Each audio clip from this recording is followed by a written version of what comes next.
Selamat pagi semuanya.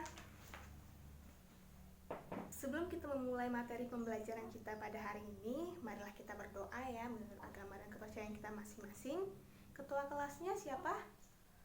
Masih Mulyono. Oh ya, dipersilahkan ya Mulyono untuk memimpin doa kita.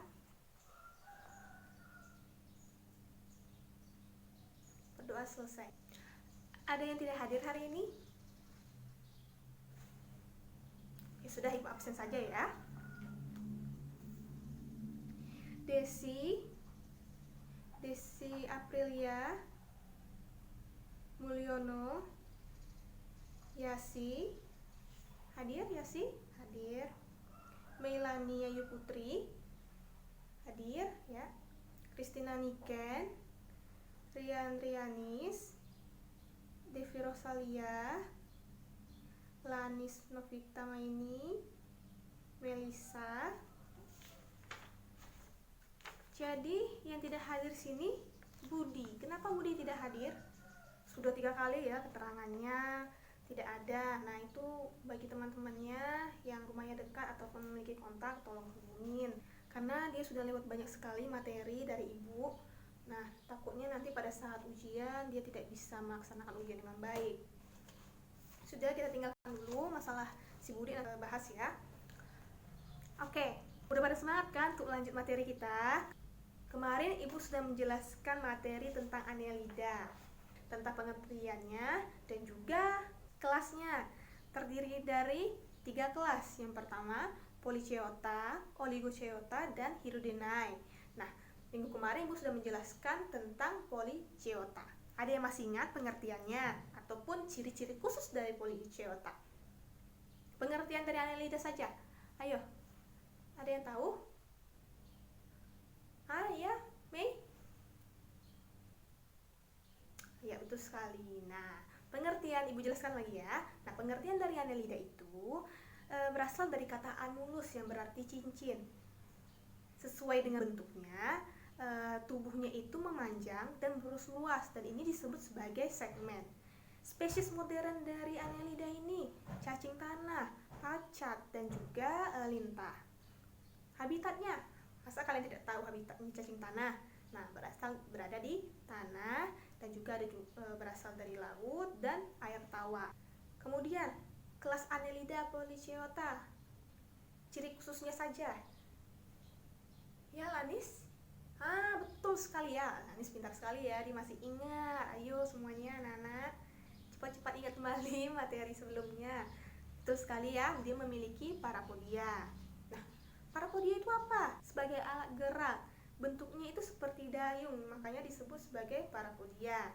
Nah, dan juga di parapodia ini terdapat pembuluh darah yang berfungsi sebagai alat bernapas atau bisa disebut sebagai insangnya hewan Polychaeta. Ini berada di air laut ya hidupnya. Kemudian Polychaeta ini memiliki rambut kaku yang sangat banyak untuk digunakan sebagai alat gerak. Nah, udah pada paham ya materi yang kemarin tentang Annelida dan juga kelas dari Annelida Polychaeta. Kita masuk materi baru yaitu tentang Oligochaeta. Kelasnya ya dari Annelida. Kita masuk materi baru kelas Oligochaeta.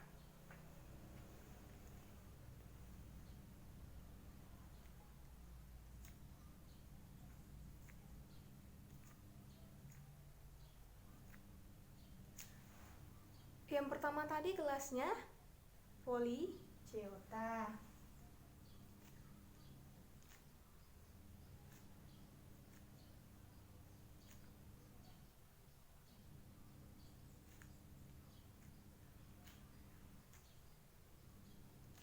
Kita masuk materi itu tentang kelas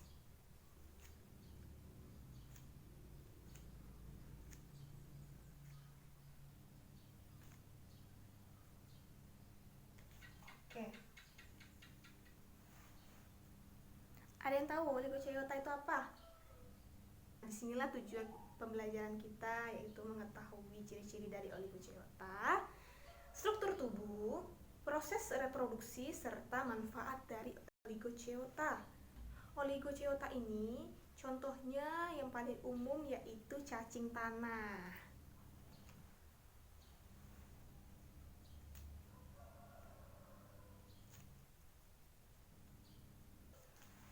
bahasa Latin cacing tanah apa? Lumbricus terrestris. Nah, ciri-cirinya yang umum apa? Pasti kalian tahu kan? Ciri-ciri dari cacing tanah ini sangat sering kita jumpai. Nah, yang bagian yang fobia kepada cacing itu pasti sangat merasa jijik ya melihatnya. Oligoceota memiliki ciri-ciri tubuhnya berbentuk gilik, memanjang, dan memiliki segmen. Cacing ini memiliki ceeta atau rambut yang sangat sedikit bahkan tidak terlihat.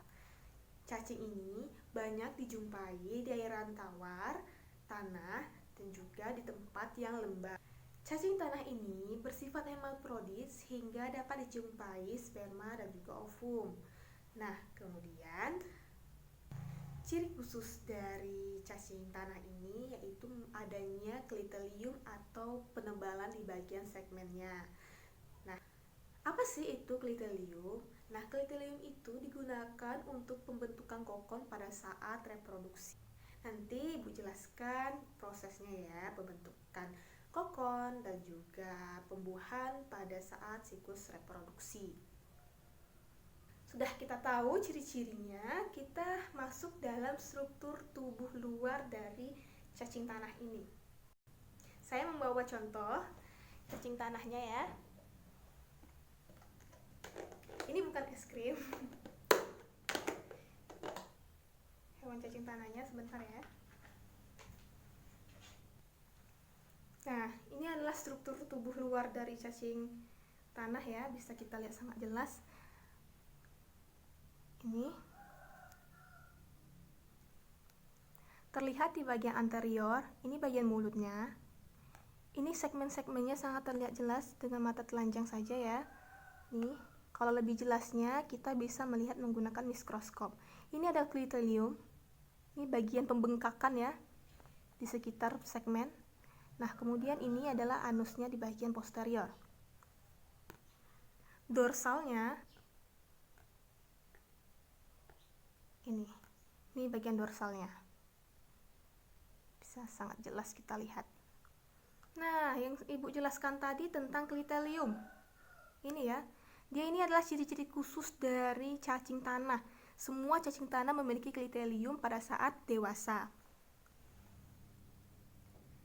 Dari sini ada yang mau tanyakan tentang ciri-ciri serta struktur tubuh dari cacing tanah. Ya sih. Oh, kliteliumnya. Nah, maksudnya sini klitelium yaitu berfungsi sebagai alat untuk proses kopulasi. Nah, ketika ovum dan sperma akan dibuahi, maka berada di tempat klitelium ini sehingga terbentuklah zigot. Akan dilindungi hingga terbentuknya kokon. Nah, kokon tersebut nanti Ibu tunjukkan ya contoh kokonnya. Gambar literaturnya. Nah, ini dia. Nah, ini adalah gambar literaturnya ya. Nah, harusnya dia terlihat seperti rambut-rambut kaku ini ya. Namun karena keterbatasan alat kita tidak bisa melihatnya. Ini harus memakai mikroskop. Ini terlihat sekali. Nih, terlihat jelas juga ya segmen-segmennya. Nah, di segmen ini terdapat saraf, alat reproduksi, dan alat pengeluaran sisa. Udah paham semua ya? Oke, kita lanjut ke siklus hidup atau reproduksi dari cacing tanah ini.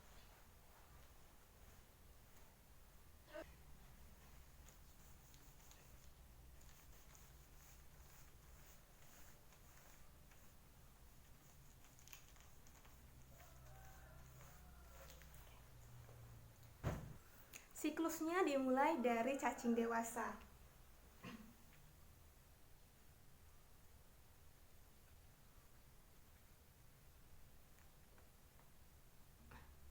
Cacing dewasa ini bersifat hermafrodit ya yang Ibu jelaskan, namun dia tidak bisa melakukan reproduksinya sendiri, sehingga sepasang cacing dewasa akan melakukan kawin silang. Kawin silang maksudnya seperti ini. Nah, dimulai dari Jantan meletakkan alat kelaminnya di klitilium betina, kemudian jantan mengeluarkan spermanya. Nah, dengan bersamaan itu juga klitilium betina mengeluarkan mukosa. Mukosa itu sendiri digunakan untuk menyalurkan sperma hingga ke ovum di ovarium betina. Nah, disitulah akan terjadinya pembuahan, melakukan pembuahan hingga memproduksi kokon.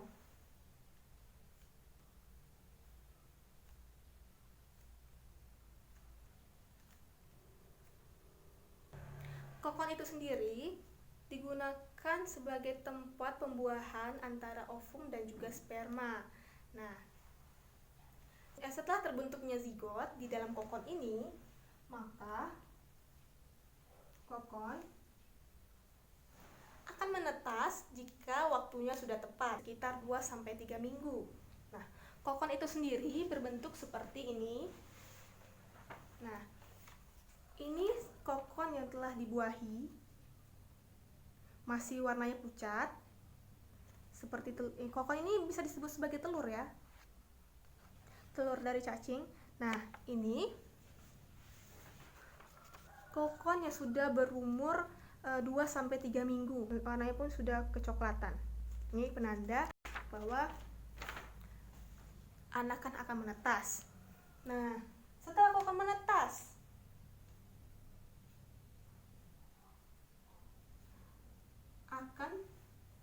akan membentuk cacing muda.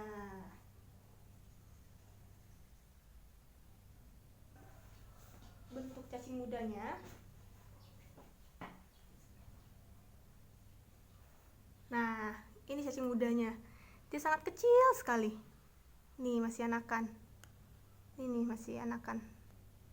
Nih harusnya ini berwarna merah ya, sama seperti cacing dewasa, namun karena ibu sudah memberikan alkohol supaya kita bisa melihat jelas dan tidak ada pergerakan ya. Nah, warnanya putih nih. Oke. Nah, kemudian dari cacing muda kemudian bertumbuh menjadi cacing dewasa dan melakukan reproduksi kembali. Dari sini ada yang mau ditanyakan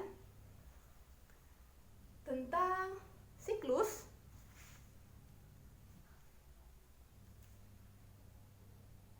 Oligochaeta.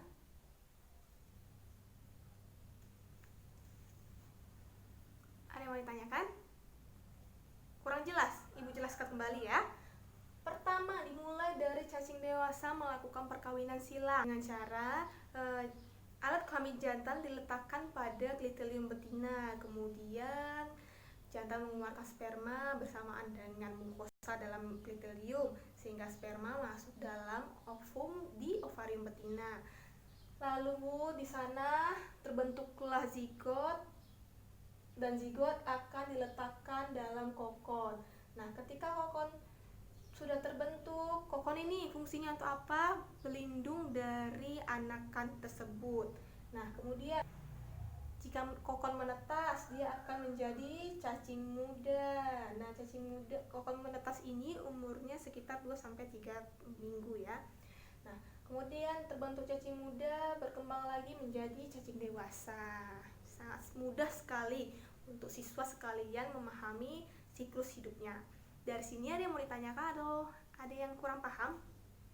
Mulai dari ciri-ciri, struktur tubuh luar, dan serta siklus hidupnya atau kopulasi. Paham ya? Paham semuanya? Paham? Ya. Pintar ya semuanya. Kita masuk dalam manfaat dari cacing tanah. Nah, ini sangat banyak sekali manfaatnya, pasti kalian semua tahu ya.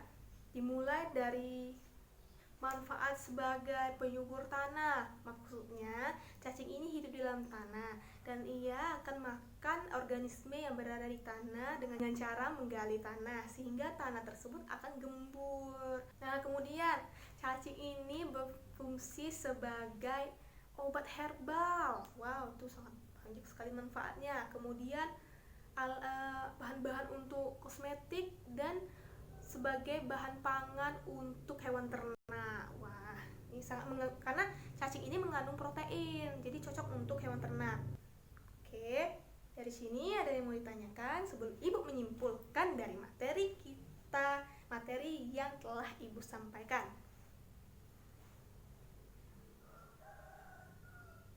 Cukup ya? Pas ya, betul.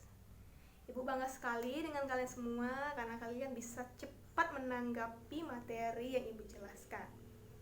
Kesimpulannya pada hari ini, Oligochaeta merupakan hewan yang sedikit memiliki rambut kaku. Memiliki ciri-ciri khusus, yaitu adanya klitelium di setiap cacing. Struktur tubuhnya terdiri dari anterior, yaitu mulut, segmen, serta klitelium dan bagian anus.